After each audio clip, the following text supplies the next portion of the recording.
My name is Cherrick Gordon, and this is the Baby Master PT Live Q&A, where you write questions in and send in your questions, and I answer them live on the air.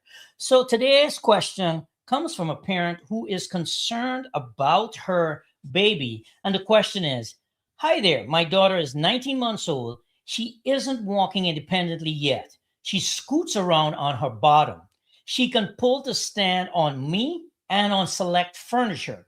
What can I do to help her work on her balance or to help her get moving more independently? Thank you for your time." First of all, I appreciate the question. That was well thought out and well worded, giving me some context as to what we're getting into. So here's the plan. I'm going to show you why bottom scooting does not really set you up for success in terms of your baby being able to, one, pull to stand using any form of furniture and also be able to actually stand and walk. So let's take a step back and look at how a baby who is bum shuffling actually moves. And then we're going to compare that to crawling on hands and knees and why one is better than the other. So here's what a baby who's bum shuffling typically does. They sit on their bottom, they bend their knees, and they kind of scoot along like this. Now, here's what I've noticed in my career. I've been doing this for over 25 years. I've noticed that most babies who are bum shuffling, they really don't bum shuffle straight upright. A lot of them lean to one side, have one hand down on the ground, and now baby is bum shuffling kind of like this, where they're scooting along, scooting along. Now, that compared to the hands and knees crawling position. Hands and knees, baby is like this, baby's on their hands and knees crawling.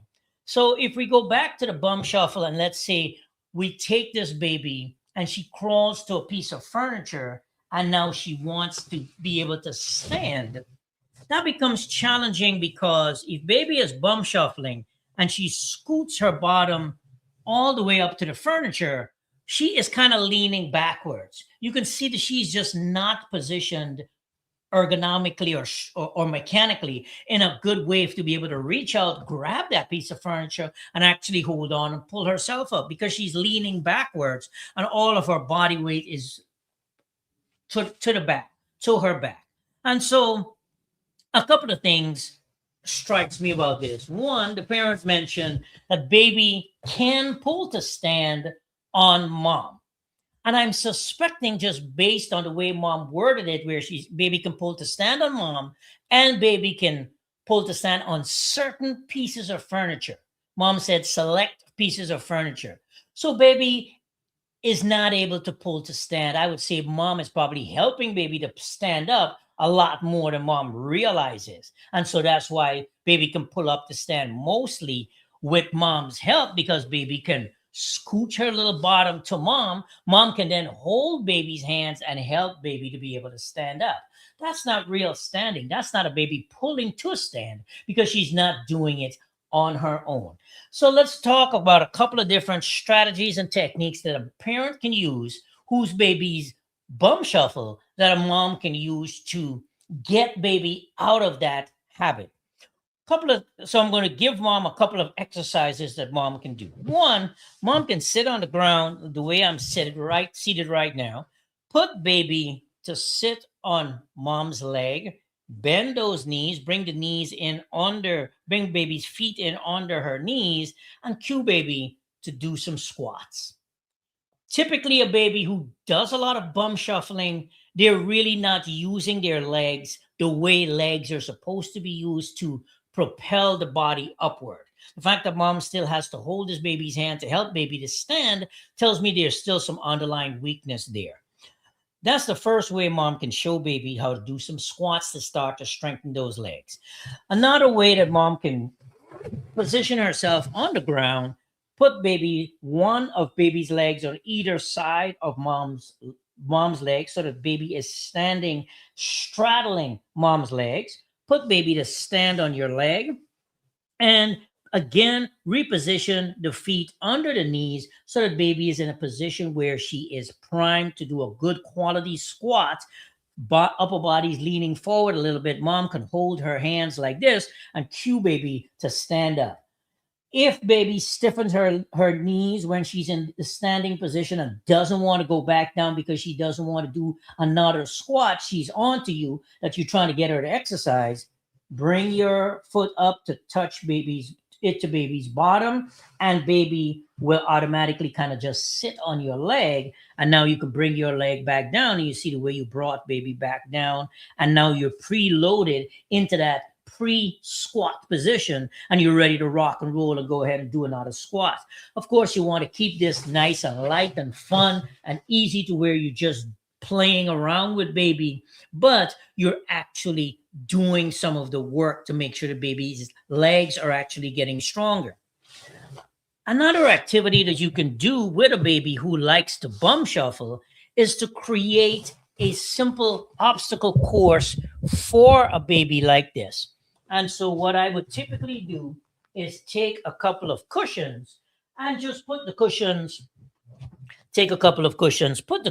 on the ground in front of baby, and put a toy off to one side, put a toy in front of you. What I would typically do is put a toy in between the cushions that I'm putting to cue baby to be able to move out of that bum shuffling way of moving, and see if you can get baby to now actually start crawling over an obstacle course in a more traditional kind of way, to where when baby comes and she's here, if you can cue baby to put her hands on the cushion and be able to move out of that bum shuffle position and more into a hands and knees position, even if you need to help baby get out of that position. And now as baby is on this and baby is trying to figure out how to get to the toy, she's actually going to start activating her core trunk muscles, her leg muscles, her hip muscles, her chest muscles, and actually be just crawling, trying to get to the toy. Now, when baby is in this position, I want you to take a step back, or at least try to take a step back. I find that a lot of times parents who are working with a little one and the little one is a little bit behind, you tend to want to jump in and help them, want to jump in and help them, want to jump in and help them. If you're going to jump in and help them, I want you to do a couple of things. One, pause for 20 seconds. Give them a nice and slow 20-second count while they are trying to figure it out. Don't rob your baby of the struggle of being able to figure out how to crawl on their hands and knees or figure out how to get over an obstacle. Let the brain figure that out. That's some important brain work happening right there as baby is trying to figure out how to get over this obstacle and get to the toy. Let her come up in commando crawling and move those arms and move those legs and let the legs slip.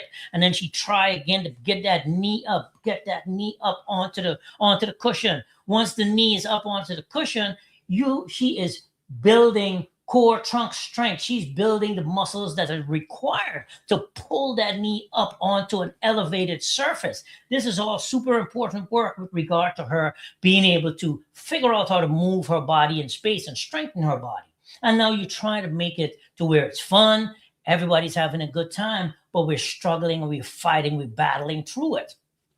That's what pediatric physical therapy is all about. It's about trying to figure out how to get over these obstacles. Now, once baby is able to crawl over a toy like that, over a cushion like this, then you're starting to now transition baby into a more hands and knees type of pattern of crawling. Hang on a second, I'll be right back. What I like to do is use a tunnel, kind of like this one that I have right here. And I actually take this with me to the homes that I go into. And what I'll do is pack it away once you're finished, and you can open it back up when you're ready to use it. And I like that. I like it for that reason, is that it's much more mobile. When you finish, you can clean up, put it away. What I like to do is simply take a couple of blocks. I like these blocks because they're soft and squishy and they won't hurt your kids once one of them throws it at the other one. And I'll take a couple of blocks for a baby who doesn't like to crawl on hands and knees, and I'll throw the blocks in the tunnel I might go to the other end of the tunnel and do a peekaboo to baby and cue baby to crawl into the tunnel. Now, once baby does her little bum shuffle and she scoots up to the tunnel, she'll actually have to make a decision at this point as to whether how badly she wants to get to the blocks and be able to get on more of a hands and knees position and actually crawl into the tunnel. I like the tunnel as a really interesting psychological way of just getting baby onto hands and knees, because now you're not forcing baby, you're simply giving baby the option of crawling into the tunnel and getting the toy that's in the tunnel. If you take her favorite toy and throw it halfway into the tunnel, a lot of babies will crawl into the tunnel, or at least try to crawl into the tunnel to get it. Now, as baby continues to work on moving and continues to work on developing their strength, you want to start bringing baby towards the couch, letting baby crawl on hands and knees to the couch. Once baby gets to the couch, I like to encourage parents to put a toy on the couch that baby is interested in, put baby's hands up on the couch, and just hold baby right there. Take one of baby's legs and pop it up into that position like that. So now baby has one leg up and one knee down on the ground. And what you can do is take one hand, give baby a little bit of support under her tush, and give her a little boost to come up into standing.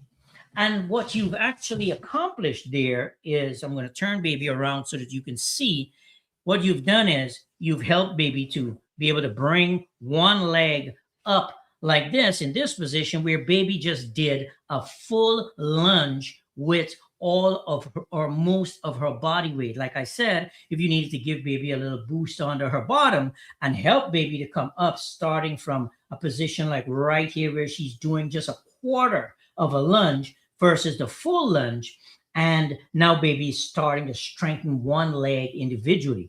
What I would encourage parents to do, if you have baby up against the couch and baby has their hands on the couch, baby's trying to figure out how to pull up, switch to that opposite leg. Switch to the right leg. We did the left leg first. Now we're switching to the right leg so that baby is getting exercise on both sides of her body. You're trying to maintain a certain sense of balance as baby's legs are getting stronger, and help baby to come up into a standing position and be able to then start cruising sideways.